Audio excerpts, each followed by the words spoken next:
তখন আমাকে ধমক দিয়ে বলতেছে, এই তুমি এখানে ঘুমাচ্ছ কেন, উঠো না, দেখো না এখানে বসার জায়গা না। আর আমি একটা ঘটনা বলি, একটা নাটকের শুটিংয়ে আমি সারাদিন বসে আছি, কোনো শুটিং হয় না, কিছু হয় না।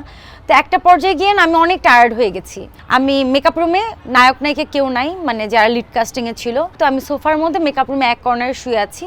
তারপর হঠাৎ করে তারা শুটিং শেষ করে এসে দেখলাম আমি মেকআপ রুমে শুয়ে আছি। তখন আমাকে ধমক দিয়ে বলতেছে, এই তুমি এখানে ঘুমাচ্ছ কেন, উঠো না, দেখো না এখানে বসার জায়গা না, আর তুমি এখানে শুয়ে আছো, উঠো উঠো, আমাকে এরকম ধমক দিছে।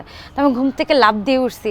তখন আমার মনে হয়েছে যে মানে কি একটা কষ্টের ব্যাপার, মানে আমি শান্তিতে না ঘুমাইতে পারতেছি না কাজ করতে পারতেছি। খুবই মানে যারা ক্যারেক্টার আর্টিস্ট হিসেবে কাজ করে তারা অনেক কষ্ট করে, আমি করেছি, আমি এটা ফিল করতে পারি। আমি তো তখন নন ফেস, মানে আমি অত সেলিব্রিটিও না, আমাকে কেউ চিনেও না। তো যারা একটু ফেস ভ্যালু তাদের কাছেই এসে ম্যাডাম আপনার একটা ইন্টারভিউ নিব, আপু আপনার একটা ইন্টারভিউ নিব, আমি হয়তো পাশে চিপায় বসে আছি।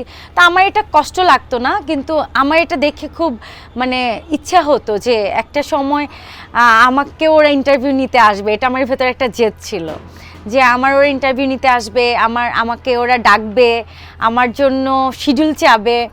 যদি এরকমটা হয় তখন আমি নিজেকে অনেক লাকি ফিল করব। আলহামদুলিল্লাহ এরকমটাই হয়েছে। এখন আমার শিডিউলের জন্য সবাই বসে থাকে, আমার জন্য কি বলবো যে পুরো সেট বসে থাকে শুটিংয়ে। আমি শিডিউল দিলে শুটিং হয়, আমি শিডিউল না দিলে শুটিং পিক আপ হয়ে যায়। বড় পর্দার যেভাবে আমি মেইন লিডে কাজ করি, যেভাবে প্রধান নায়িকা চরিত্রে কাজ করি, ছোট পর্দায় কিন্তু আমাকে সেই চরিত্রগুলো দেওয়া হতো না।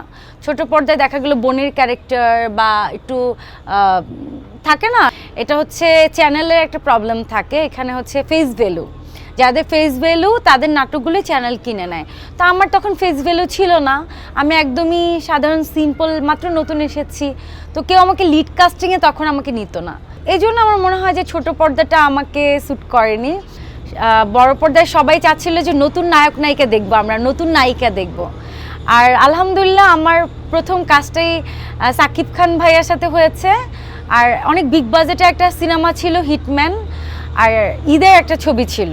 আর আলহামদুলিল্লাহ আমার গানটা সুপারহিট ছিল, যেহেতু আমি নাচের মেয়ে, আমি নাচতে পারি।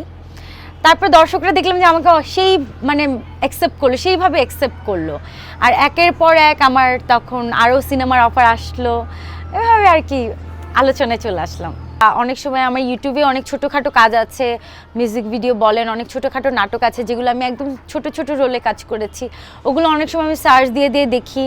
আর আগে তো অত সুন্দরও ছিলাম না, মানে খুবই সাধারণ সিম্পলভাবেই চলাফেরা করতাম। আর এখন তো অনেক নায়িকা, অনেক গর্জিয়াস লুকে সবসময় থাকি।